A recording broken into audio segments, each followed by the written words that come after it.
നമസ്കാരം, ഏവർക്കും സ്വാഗതം. ഞാൻ കെ ശിവസുധൻ പണിക്കർ, ശിവശംഖുമുഖി ജ്യോതിഷ നിലയം, ട്രിവാൻഡ്രം. നമുക്ക് ഈ വരുന്ന 1-ാം തീയതി മുതൽ 8-ാം തീയതി വരെയുള്ള വാരഫലം എങ്ങനെയാണ് എന്ന് നമുക്ക് ചിന്തിക്കാം. മേടം രാശിയിൽ അശ്വതി, ഭരണി, കാർത്തിക എന്നീ നക്ഷത്രങ്ങൾ ജനിച്ചവർക്ക് പൊതുവെ വളരെ അനുഗ്രഹപൂർണമായ ഒരാഴ്ചയായി ഈ ആഴ്ചയെ നമുക്ക് കാണാൻ കഴിയുന്നു. ആരോഗ്യപരമായ കാര്യങ്ങളിലും വിദ്യാഭ്യാസപരമായ കാര്യങ്ങളിലും സാമ്പത്തികപരമായ കാര്യങ്ങളിലും ഒട്ടേറെ നന്മകൾ ഇവർക്ക് പ്രതീക്ഷിക്കാവുന്നതാണ്. അപ്രതീക്ഷിതമായ ബന്ധുസമാഗമവും യാത്രയും ഈ ആഴ്ച വേണ്ടിവരും. പ്രതീക്ഷിക്കാതെ തന്നെ തൊഴിൽ രീതിയിൽ ഒരു നല്ല മാറ്റം ഇവർക്ക് ഈ ആഴ്ച വന്നു ചേരുന്നതാണ്. അടുത്ത് നാം ചിന്തിക്കുന്നത് ഇടവൻ രാശിയാണ്. ഇടവൻ രാശിയിൽ ജനിച്ചവർക്ക് പൊതുവെ ഈ ആഴ്ച വളരെ അനുഗ്രഹപൂർണമായ ഒരാഴ്ച തന്നെയാണ്. പുതിയ വീട് പണിയുന്നതിനും പുതിയ തൊഴിൽ ആരംഭിക്കുന്നതിനും പൊതുവെ ഒരു പുതിയ തീരുമാനങ്ങളുമായി പ്രവർത്തിക്കുന്നതിനും വളരെ ഉചിതമായ ഒരാഴ്ചയായി ഇടവം രാശിക്കാർക്ക് ഈ ആഴ്ച വന്നു ഭവിക്കുന്നതാണ്.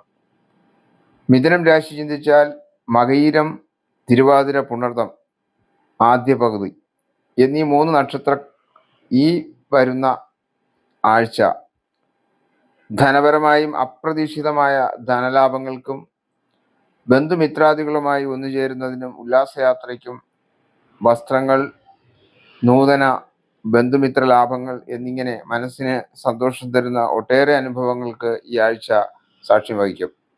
കർക്കിടക രാശിക്കാർക്ക് ഈ ആഴ്ച വളരെ ഗുണകരമായ ഒരു ആഴ്ച തന്നെയാണ്. മുടങ്ങിക്കിടക്കുന്ന തൊഴിൽ സംരംഭങ്ങൾക്ക് ഊർജ്ജസ്വലമായും പ്രവർത്തിക്കുവാനിടയാകും. വരവ് ചെലവുകൾ കൃത്യതപ്പെടുത്തുവാനുള്ള സാമ്പത്തിക വരവ് ഇവർക്ക് ഈ ആഴ്ച പ്രത്യേകമായി ഉണ്ടാകും. സർക്കാരിൽ നിന്ന് കിട്ടുന്ന ആനുകൂല്യങ്ങൾ വാങ്ങിച്ചെടുക്കുവാനുള്ള യോഗം ഈ ആഴ്ച കർക്കിടകം രാശിക്കാർക്ക് ഉണ്ടാകും. പ്രത്യേകിച്ച് ഗുണകരമാണ് ഈ ഒരാഴ്ച കർക്കിടക രാശിക്കാർക്ക്.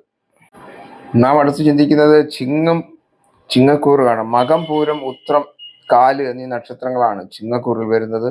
ഇവർക്ക് ഈ ആഴ്ച ശാരീരികമായും കുറച്ച് ശ്രദ്ധിക്കേണ്ട സമയമാണ്.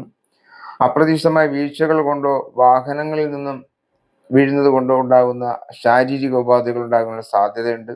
കൊടുക്കൽ വാങ്ങൽ സംബന്ധമായ വിഷയങ്ങളെ ഒന്ന് വളരെയധികം ശ്രദ്ധിക്കേണ്ട ആഴ്ചയാണ്. വാര അന്ത്യത്തിൽ വിദേശത്തു നിന്ന് നല്ലൊരു വാർത്ത നിങ്ങളെ തേടിയെത്തുന്നു എന്നുള്ളതാണ് ഏക ആശ്വാസം. പൊതുവെ ഏറ്റവും കൂടുതൽ ശ്രദ്ധിക്കേണ്ട ഒരാഴ്ച തന്നെയാണ് ചിങ്ങക്കൂറുകാർക്ക് ഈ ആഴ്ച.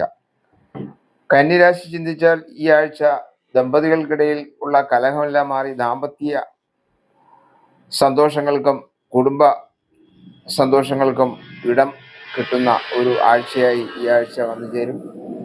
സാമ്പത്തികപരമായും ആരോഗ്യപരമായും നല്ലൊരു ആഴ്ചയാണ് കന്നിരാശിക്കാർക്ക്. കർമ്മരംഗത്ത് വളരെയധികം ശോഭിക്കുവാൻ ഈ ആഴ്ച നിങ്ങൾക്ക് സാധിക്കുന്നതാണ്. തുലാം രാശി ചിന്തിച്ചാൽ ചിത്തിര, ചോതി, വിശാഖം എന്നീ നക്ഷത്രങ്ങളാണ് തുലാം രാശിയിൽ വരുന്നത്.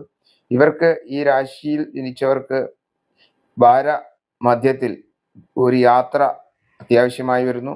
യാത്രയുമായി ബന്ധപ്പെട്ട് ബന്ധുക്കളിൽ നിന്നോ സുഹൃത്തുക്കളിൽ നിന്നോ നല്ല അനുഭവങ്ങൾ വന്നു ചേരും. സാമ്പത്തികപരമായും ആരോഗ്യപരമായും ഈ ആഴ്ച വളരെ മെച്ചപ്പെട്ട ഫലങ്ങൾ തുലാം രാശിക്കാർക്ക് പ്രതീക്ഷിക്കാം.